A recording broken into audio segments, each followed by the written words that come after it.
When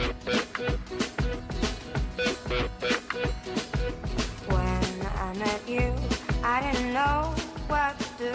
I was tired, I was hungry, I fight. Now I'm away, I ride home every day, and I see you on the TV at night. Bonjour à tous, bienvenue dans votre magazine Avis de Tendance, l'émission qui vous rafraîchit les idées. De la mode, de la gastronomie, du design, de la tendance sont au rendez-vous de ce 26 minutes So Lifestyle. Et aujourd'hui, j'ai la grande chance de recevoir le comédien Philippe Lelièvre, homme de cinéma, de radio, de télévision, de théâtre. Il est actuellement à l'affiche de Boire, fumer et conduire vite à la Grande Comédie de Paris. Et le succès ne semble jamais s'arrêter. Ah bah, justement, le voilà.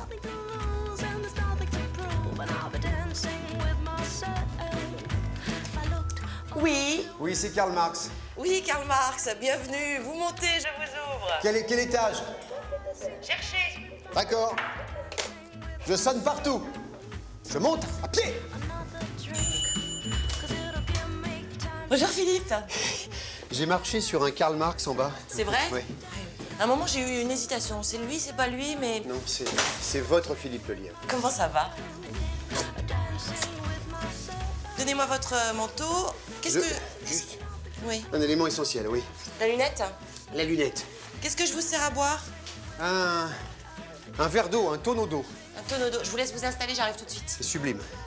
Bon, comment ça va, Philippe? Ça va très bien, faut pas être superstitieux, un comédien de théâtre, que ça soit sur du verre. Mais bon, je vais faire... Tiens, tu as un endroit de prédilection ou pas? Un des deux fauteuils verts. Très bien. Magnifique. Hop, c'est parti. Regarde ça. Regardez-moi ça, livré à domicile. Qu'est-ce que c'est gentil. Bon, ça va, vous êtes bien installé, Philippe? J'ai mis le coussin à la verticale pour avoir une espèce d'attitude un peu cossue. Bon, on va parler de vous. Oui, malheureusement. On va remonter un petit peu le temps. À partir de quelle période vous avez su que vous vouliez être comédien? Est-ce que ça a été une évidence tout petit? Alors, j'aime croire, si je m'en souviens, que j'ai eu envie d'être très vite clown. Parce que j'allais au cirque avec mes parents, mes grands-parents. Et c'est pas tellement le clown qui me plaisait, c'était cette notion... on vit dans une roulotte, et donc on est itinérant, et puis on plante son cirque là, et on joue devant des gens, on remballe le truc. Et on va ailleurs. Il y avait ce côté-là qui me plaisait. Alors après, ça s'est enchaîné. Alors dans le désordre, on vous a vu dans le film d'Arnaud Lemort, Dépression et des potes, dans des émissions de radio, telles que la matinale Énergie, Ciel Montmardi sur TF1, la grosse émission sur Comédie, moi je m'en souviens, c'était... à hurler de rire. La porte ouverte à toutes les fenêtres sur France 4. On connaît aussi comme jury dans les 3 dernières Starac, en tant que professeur de théâtre. C'est vrai, oui. C'est quoi votre prochain défi, Philippe? Je sais pas si je considère ça comme un défi, mais plutôt comme un plaisir. Actuellement, je suis beaucoup dans l'écriture. Une pièce de théâtre qui est en passe de se monter, un programme court qui s'est fait sur France 5 qui s'appelle Dr Cac, qu'on a créé avec mon camarade Swan Prévost. Et alors, vous êtes également sur les planches en ce moment, au Théâtre de la Grande Comédie à Paris. Donc, dans la pièce de Philippe Lelouch, Boire, fumer, conduire vite. Alors, le pitch, si je résume, c'est un soir de Nouvel An, 3 hommes qui se retrouvent dans une cellule. Un parce qu'il a trop bu, l'autre parce qu'il a fumé dans un endroit public, et l'autre parce qu'il a conduit trop vite. Enfin, au-delà de la limite autorisée. D'accord. Et donc, voilà, ils se retrouvent tous les trois habillés en smoking, et ils vont être défendus par une avocate commis d'office. Charmante. On peut le dire. On doit être les prisonniers les plus élégants de France. Il faut qu'on se serre les coudes. Parce que maintenant, on est copains de cellule. Bah, c'est pas prison break non plus. Hein. Il faut que vous sachiez que le rôle de l'avocat en garde à vue est très limité. Moi, je suis bien content qu'il y ait une femme parmi nous. Parce qu'on sait bien qu'au bout d'un moment, les taulards entre eux...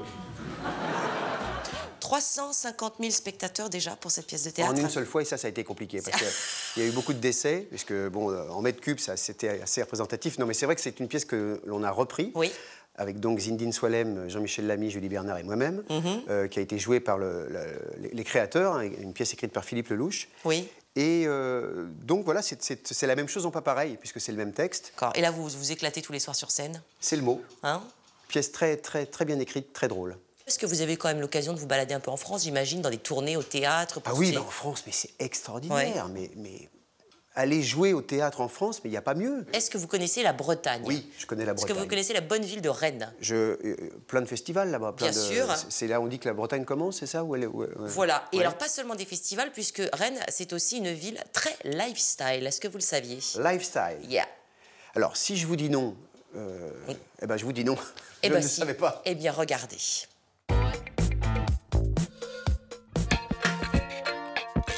Bienvenue à Rennes pour une flânerie au cœur de la Bretagne et à travers les âges, grâce aux maisons à pont de bois, une tradition médiévale.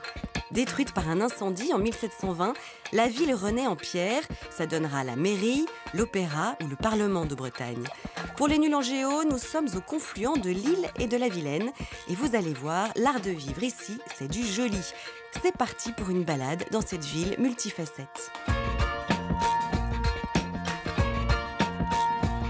Au cœur du quartier piéton, à 2 pas de la place de la mairie, Benjamin nous accueille dans sa boutique, un espace dédié au design qu'il partage avec un architecte d'intérieur et un atelier de maroquinerie.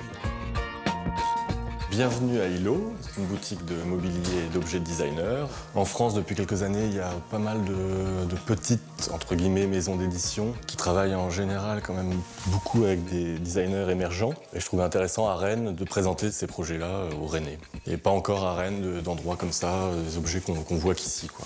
Je suis un peu précurseur, je suis là pour faire bouger les lignes. Nous avons Petite Friture, par exemple, qui, entre autres, édite ce luminaire Vertigo. C'est une des pièces phares. Après, il y a des choses comme cette horloge qui a été dessinée par Pierre Favresse, qui commence à être un peu connue. Le temps suspendu dans une bulle de verre. Tous les objets que Benjamin choisit proviennent de designers émergents. Ce chasseur de talent compte même ouvrir une salle d'expo à l'étage. Juste à côté de la place Sainte-Anne, là où bat le cœur de Rennes, Miss Dom est un restaurant sans prétention. L'humilité et le sourire de la cuisinière sont sans doute la clé de cette recette à succès. Le restaurant Miss Dom, c'est de l'improvisation en cuisine en fonction de ce que je trouve sur le marché. Donc il n'y a aucune recette, il n'y a pas de livre de recettes et ça change tous les jours. C'est une cuisine simple, équilibrée, le lieu est petit, il y a une convivialité, c'est comme à la maison. Au lieu de cuisiner pour 6, on cuisine pour 30. Le contact humain est important ici, dans ce lieu. Il se retrouve dans la cuisine, oui. Et si vous ne savez pas où bruncher, ne cherchez plus. Les brunchs de Miss Dom sont devenus une véritable institution. Le brunch est traditionnel. C'est un brunch anglais, purement anglais. Donc pareil, il y a toujours ce lieu où je pense que les gens, il fait bon y vivre quand il pleut. Il pleut un petit peu à Rennes. Donc il fait bon vivre chez Miss Dom le dimanche. Pour les fins gourmets, direction le quartier d'affaires, à Lausanne, un resto gastronomique à petit prix. Fraîchement étoilé au Michelin, le chef Pierre Legrand et sa femme proposent une cuisine saine pour l'homme, utile pour l'environnement. Le but de Hausen, c'est de faire un restaurant qui soit à la fois convivial par rapport à la cuisine ouverte, mais par contre en utilisant que des produits locaux, produits de saison évidemment. Je travaille énormément le poisson parce que je suis très fan du poisson, puis on est en Bretagne, mais j'aime beaucoup le pigeon. Si on est locavore, on ne peut pas tricher, on est obligé d'avoir les produits du moment. On réduit les transports, on réduit le stockage. Donc automatiquement, on a des produits qui sont vraiment frais. En plus, ça permet de rencontrer les gens avec qui on travaille, tous les producteurs, les éleveurs. Donc de créer un lien humain entre les producteurs et les clients. À l'écart du centre-ville, le Coq Gateby est un hôtel-restaurant écologique. Composé de 2 bâtiments, l'un historique, l'autre moderne et éco-conçu, ce cocon urbain propose également spa, piscine et hammam. 110 ans de savoir-faire au service du luxe. Aujourd'hui, notre clientèle quadra parisienne, elle vient chercher dans notre maison une bulle de bien-être au cœur de la ville et le côté design et contemporain participe de cette expérience. Je pense qu'on doit pouvoir passer 8 heures à marcher dans Rennes paisiblement entre l'art, la culture, l'esprit des jeunes boutiques de designers, créateurs. On a la possibilité à Rennes de faire des choses nouvelles, étonnantes et expérimentales. Expérimentale, la capitale bretonne. Allons voir ça au café Laverie, à 3 minutes du centre-ville. C'est notre coup de cœur et c'est à la nuit tombée que le lieu s'anime. J'ai tout de suite amené les machines à laver dans un bar pour faire le concept 2 en 1 du bar et de la laverie. Ici, s'y passe des choses, on y fait des soirées dans le bar qui sont diverses, qui peuvent être du slam ou des jeux de société comme ce soir par exemple, un concert comme demain, des soirées DJ aussi toutes les semaines. J'ai toujours travaillé de cette façon-là, de façon à ce que tout le monde un peu puisse s'y retrouver. Et si vous cherchez votre chaussette en sortant, l'archiduchesse a pensé à tout. Je trouve tout le temps des chaussettes, toutes seules, que je mets sur le fil à linge dans la laverie. Comme la fréquence d'une machine, souvent c'est d'une semaine, je les laisse. Et les gens, ah c'était ma chaussette, bah, je la reprends. Ils ne comprennent pas comment elle est arrivée là, mais ils la retrouvent parfois. D'une chaussette sur un fil à une friperie, il n'y a qu'un pas que nous faisons pour rejoindre Manon. Cette apprentie journaliste a créé un blog sur sa ville pour attiser la curiosité des Rennais. J'aime beaucoup tout ce qui est proposé à Rennes. Ce que j'aime bien, c'est l'accès à la culture qui est quand même assez favorisé. Tout ce qui est en intervention, c'est par rapport au culturel et c'est vrai qu'il y a beaucoup de festivals, de concerts. Rennes, c'est vivante, culturelle et surtout étudiante. C'est assez petit, quoi, mais il y a beaucoup de choses qui se passent. Rennes la nonchalante, la festive, la gourmande, l'artiste qui vibre au son des pavés et des concerts, les Rennais prétendent qu'un festival s'y tient chaque semaine. Une preuve de l'âme créatrice de celle qu'on appelait autrefois la capitale du rock'n'roll. Alors non seulement il se passe beaucoup de choses à Rennes, mais on y mange bien. Vous aimez la cuisine bretonne? J'aime la cuisine. Oui, toute? J'aime la Bretagne, mais j'aime la cuisine en général. C'est vrai? Vous cuisinez? Au beurre, non. Enfin, non. L'essentiel. C'est-à-dire c'est-à-dire, je sais faire cuire des pâtes, un steak, faire un œuf, des œufs brouillés, etc. Mais je ne suis pas un cuisinier au sens propre du terme. Et pourtant, vous êtes gourmand. Mais c'est le prénom gourmand. Le nom de famille, c'est Jean-Claude Cholestérol. C'est vrai, c'est vrai.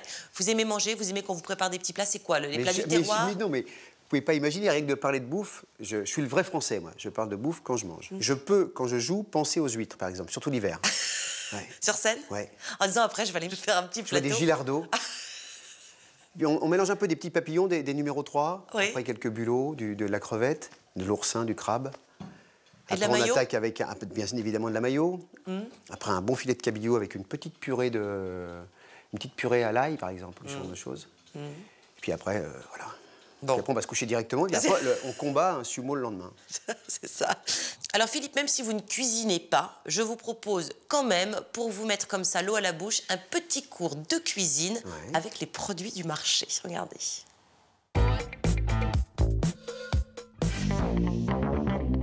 Des légumes de saison, une viande moelleuse et fondante, tout est là pour composer un menu avec les produits du marché.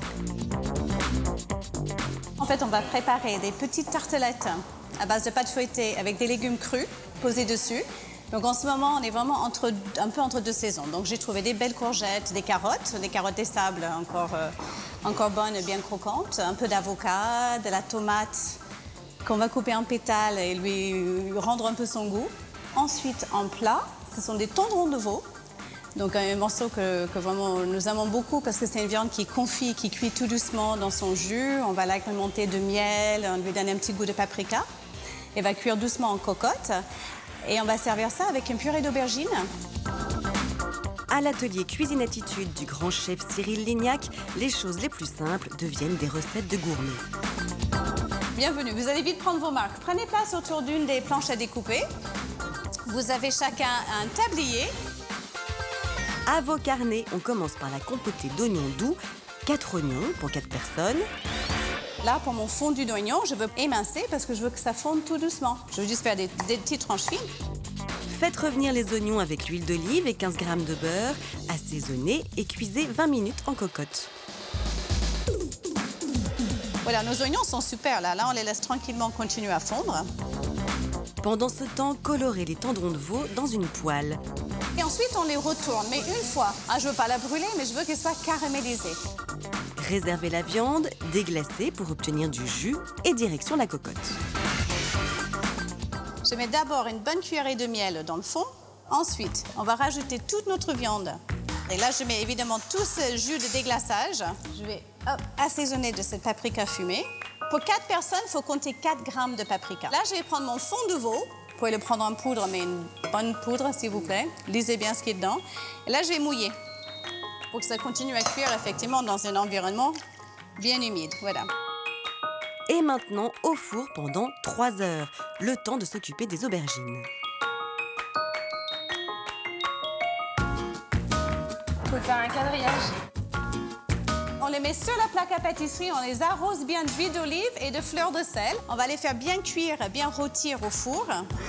Après à peu près 3/4 d'heure de cuisson, on va les ressortir et de là, on va émietter notre miso.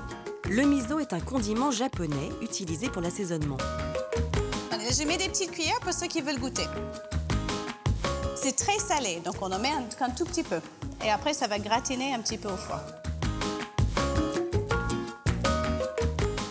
On enlève la chair des aubergines pour l'assaisonner ensuite et la mixer. Je crois qu'on la mixe, hein? Oui, on la mixe. Alors, on va mixer les chairs des aubergines qui ont donc effectivement cuit tout doucement au four avec le miso dessus que l'on a fait gratiner. Quelques feuilles de basilic, un petit filet d'huile d'olive. Le confit d'oignon est prêt. C'est le moment de concocter l'entrée.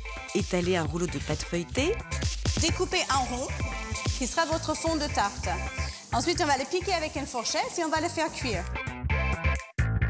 Recouvrez de silicone pour que la pâte ne gonfle pas et mettez au four 15 minutes à 200 degrés. Voilà, là, ça y est, bien doré. Autour des légumes, des carottes et courgettes, tomates et avocats coupés en lamelles.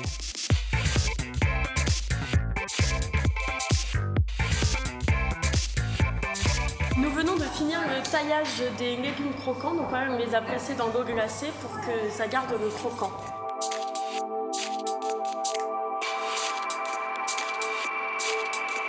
Plongez aussi 4 œufs dans l'eau bouillante pendant 5 minutes.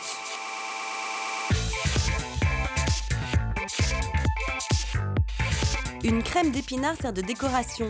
Ils sont plongés dans l'eau bouillante, rafraîchis et mixés avec un peu d'huile d'olive et du vinaigre balsamique. C'est très très bon, pas besoin de sel du tout. Vous êtes prêts? On passe au dressage. Recouvrez la tarte d'oignons et de lamelles de légumes. Déposez délicatement l'œuf mollet. La crème d'épinards décore l'assiette. Et la viande. Je prends une petite cuillère de purée d'aubergine et on va faire un trait. On dépose la viande confite sur un lit d'aubergine. Et maintenant, le verdict? C'est vraiment très bon, la purée d'aubergine avec le... Ça se marie vraiment très très bien. On utilise des ingrédients assez simples et les modes de cuisson sont assez faciles. C'est une question de logistique, d'enchaînement.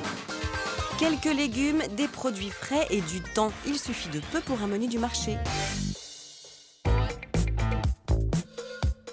Après la cuisine, on va parler de déco. Est-ce que vous y êtes sensible à la déco?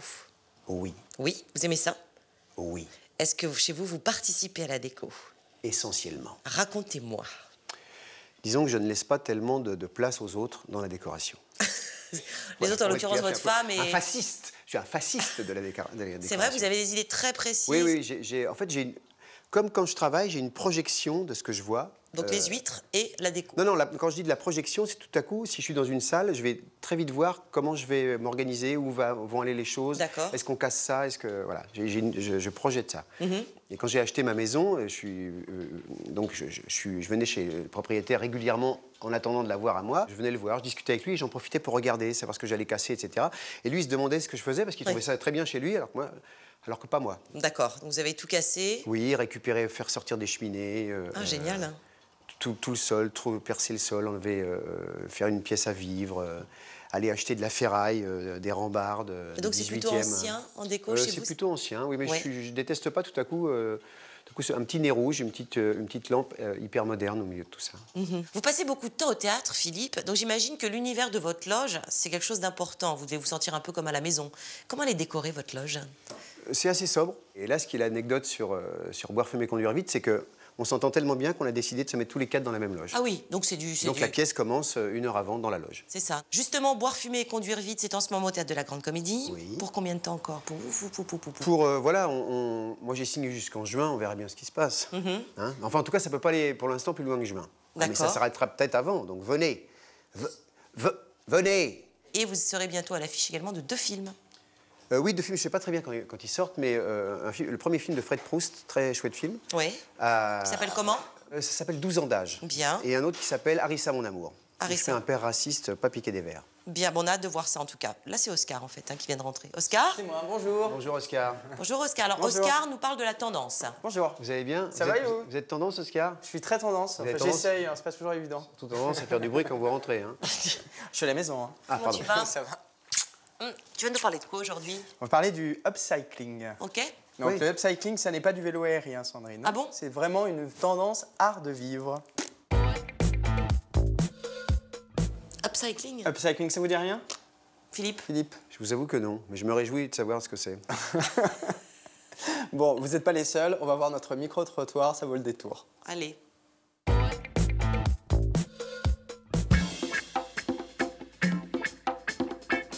Alors, si je vous dis la tendance upcycling. Upcycling. Upcycling. Upcycling. Cycling. Bon, up, j'ai compris. Cycling. Bah. Eh bien, je ne sais pas ce que c'est. C'est en rapport avec le vélo. Non. Cycling, pas mal. Ouais. Up. Up, c'est là-haut. Pédaler dans les airs. Oui, non, bizarre. Ouais. Ou peut-être des sauts sur les toits, du vélo sur les toits. Ouais, un genre de Yamakasi en vélo. Alors on va faire un exercice, il faut que vous conjuguiez le verbe upcycling au subjonctif passé. Ah, au subjonctif passé. Waouh. C'est pas genre donner une seconde vie aux objets pour en faire quelque chose de... un second usage mais qui correspond pas au premier usage du produit. Un autre usage... Très bonne réponse. Ah ouais, c'est vrai. Bonne réponse. Un point. Déjà au présent. Ça ferait upcycle. J'upcycle. J'upcycle, tu upcycle, il upcycle. Un peu comme du home staging. Oula, on fait des termes anglais là. Ouais, non, mais c'est-à-dire qu'on utilise des anciens meubles, on les rénove et on les met dans une autre pièce. On les présente différemment. Nous upcyclons, vous upcyclez, ils upcyclent. Est-ce qu'avec du vieux, on peut faire du neuf selon vous? Pourquoi pas, d'ailleurs, puisqu'on recycle le papier, le plastique. D'ailleurs, il y a plein d'hommes qui font des gamins sur le tard.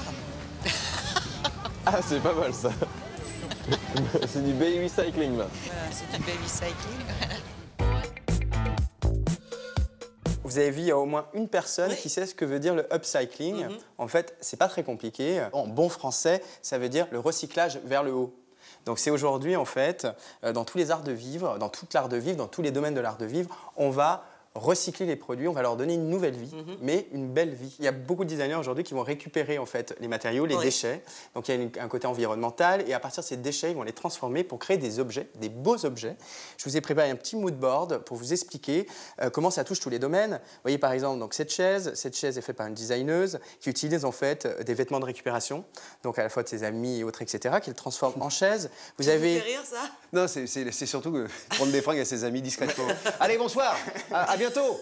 Et tu repars avec deux cabandes, calfouettes et de machin. Le upcycling touche même l'art, mais vraiment l'art contemporain. Ça, c'est très, très en beau, fait, ça. ce lustre est très, très beau, mais alors, vous savez en quoi il est fait? Le plastique, c'est de la bouteille de Non, vous êtes très, très, très, très loin. Il est fait en fait en tampons hygiéniques. Il y a 25 000 tampons hygiéniques. Je trouve ça super joli. Ouais, c'est très beau, c'est très féerique. Par contre, c'est l'artiste qui expose à Versailles en ce moment, qui s'appelle Johanna Vasconcelos. Oui, d'accord. Et en fait, effectivement, ça fait 5 mètres et c'est composé de 25 000 petits. Donc c'est toutes les femmes d'Île-de-France, c'est ça? Voilà, exactement.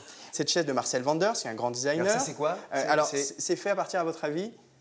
C'est du verre, du plastique. C'est du plastique, c'est toutes les bouteilles d'eau gazeuse. C'est pas loin de la bouteille. Alors 100% recyclage, elle pèse 1 kg, elle est vendue 125 €. Vous avez une pièce de Marcel Vanders en 100% écolo. Vous voyez quand même cette tendance, c'est quand même sympa parce que c'est beau et bon. Enfin, l'ouvrier continuera à s'asseoir sur un tabouret quand même, parce que 125 € le plastoc, alors on y va. Alors, il y a une vraie démarche quand même. C'est vrai, c'est vrai. Il y a une démarche écologique. Et donc là, ça se traduit comment? Dans les objets que je vous ai amenés. Par exemple, vous voyez cette pochette. Donc, et cette pochette est fabriquée au Brésil. Elle est faite en fait de canettes, donc de petites capsules de canettes qui sont récupérées. C'est génial. J'ai le droit de toucher. Oscar, c'est votre prénom? C'est mon prénom. Vous avez le droit de toucher. Donc il y a 325 petites capsules qui composent en fait cette sacoche. C'est drôle. Vous avez ce portefeuille et ce sac. Donc ça, c'est fabriqué en Angleterre. C'est fait à partir de lances à incendie. Donc il faut savoir que les lances à incendie, elles ont une durée de vie à peu près 25 ans, mais après, elles ne sont pas du tout recyclées. Donc elles sont jetées à la décharge. Donc c'est récupéré et c'est transformé, vous voyez, en joli petit portefeuille. Vous savez, moi j'aime bien toucher, Oscar. Et donc on lui donne un effet cuir. Ça, c'est très élégant. Oui. Ah, Merci. Hein, et au toucher, c'est un peu, il se passe quelque chose, quoi. Voilà, et donc c'est un produit qui a vécu, c'est sa deuxième vie. Hein. Merci beaucoup, Oscar, pour toutes ces merveilles. Eh ben, merci beaucoup, Sandrine. Je ne sais pas quoi choisir. Moi, je vais attendre mon cadeau. Philippe a déjà pris le petit portefeuille. Merci, Philippe. Et dire que c'est peut-être un tuyau qui a éteint un incendie. Peut-être. Voilà. Le Qui a sauvé des gens. En tout cas, merci à vous. J'ai passé un très bon moment et merci à vous parce que vous m'avez fait découvrir des choses merveilleuses. Et vous filez au théâtre, là? Je file, oui, parce qu'il me faut bien 5 heures pour aller au théâtre. Je suis à pied. Merci. Allez, c'est l'heure de mon agenda art de vivre pour être sûr de ne rien louper de la tendance de la semaine.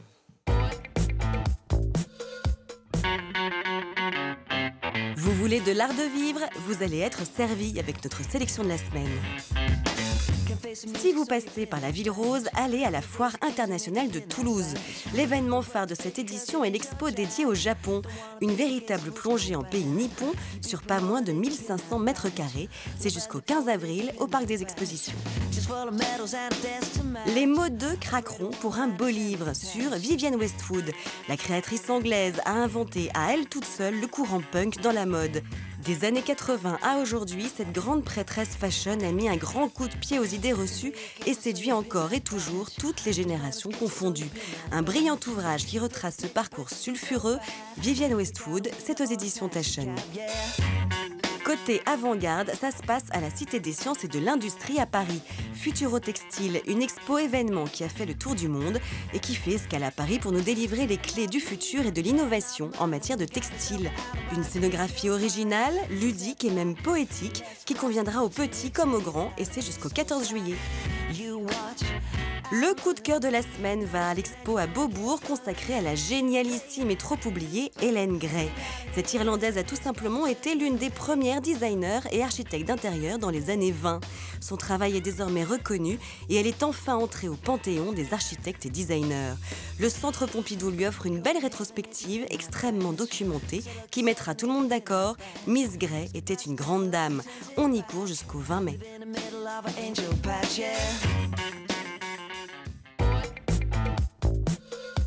Voilà, Avis de Tendance est déjà terminé. On se retrouve dès la semaine prochaine avec un nouvel invité pour parler art de vivre. N'hésitez pas à aller faire un tour sur le site stylia.fr. En attendant, je vous embrasse. Bye bye, à la semaine prochaine. And everybody's gonna die.